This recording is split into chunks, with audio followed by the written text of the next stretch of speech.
Hi, my name is Maya Marara, and I'm answering the questions for EasyStepUK for the project coordinator application. So, for the first question, in terms of what are the biggest challenges faced by new migrants in the UK today, I would say they range from finding employment, the cost of coming to the UK and applying for visas, language barriers, and learning English, I know is a big one, and access to housing.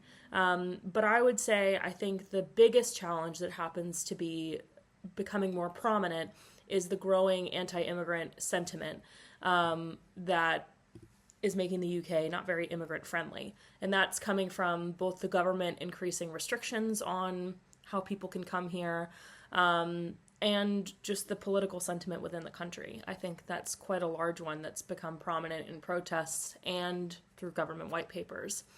For the second question, community solutions, if I could design one project to improve life in my local community, it would be a media and storytelling project where people could share their stories through videos, performances, podcasts, or workshops. And this could help people to connect and share migrant perspectives with a wider audience. My background in journalism, digital content strategy, and PR has already allowed me to become pretty proficient at this. And in terms of young people's role, so we can make sure that young people are not just participants, but also leaders in community activities by empowering them. We can ask for their input when organizing community activities, listen to their ideas, and help them to run various activities. And by this, I mean we can train them in communications, event planning, or digital storytelling, and allow them to become leaders in their own right and provide them with the tools necessary to eventually run their own events and bring people together. In terms of scaling up, if a project works well in one town, we could make it work in other towns or cities too by creating like a replicable toolkit.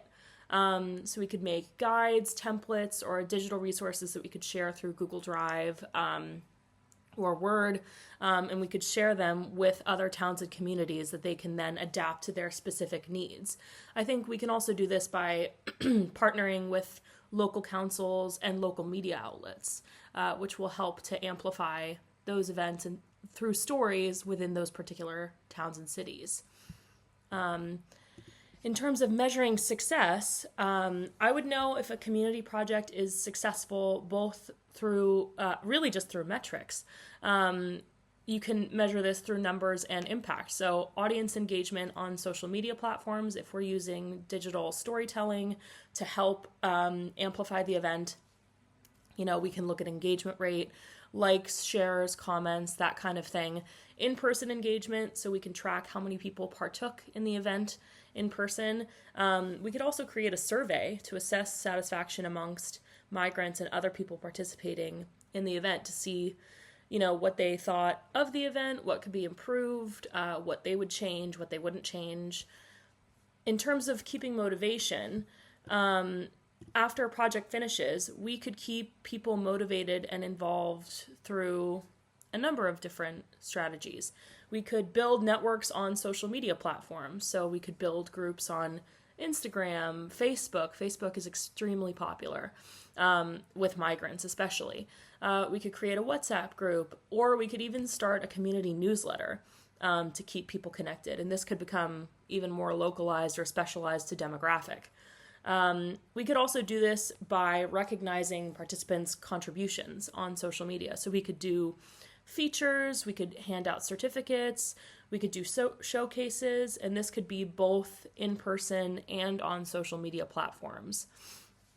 And in terms of partnerships, who do I think we should work with? I think we should work with schools, local councils especially, and other migrant support organizations. I know of one that I worked with a long time ago when I was filming a video story. It's a music organization that works with migrants. So other migrant organizations that help support immigrants to the UK.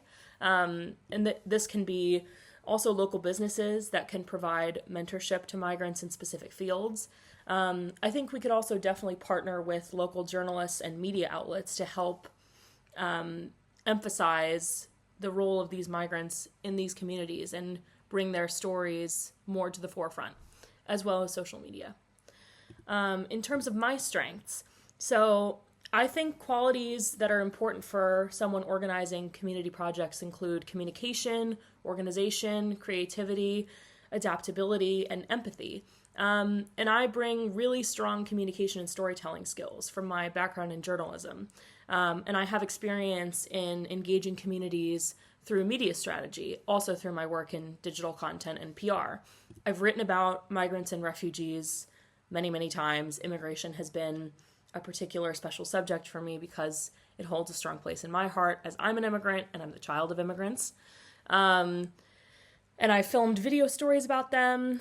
Yeah, through my work in journalism and digital content, I think I've developed the ability to connect diverse audiences through compelling narratives, particularly shedding light and empathy about immigration. In terms of a creative idea, if I were going to promote a community project, what would my idea be? I would create a series of short videos on TikTok about immigrants in the UK and how they've created a new home here. And I would use that opportunity to engage with trends when it's appropriate. Often it's audio on TikTok. And just show moments of their everyday lives here in the UK and have them discuss what they found challenging about their moves, what was rewarding, etc. If I could change one thing to make the UK a better place for migrants and young people, including me, it would be to spread more knowledge of what it's like for migrants and refugees to come to the UK, both to serve as resources for those who are trying to do it and trying to move. So these could be in terms of opportunities and how to build a life here, kind of like a guidebook, and also as resources for those who maybe are not so immigrant friendly and to challenge ignorance often presented by those with anti-migrant sentiments. Thank you so much for your time and consideration.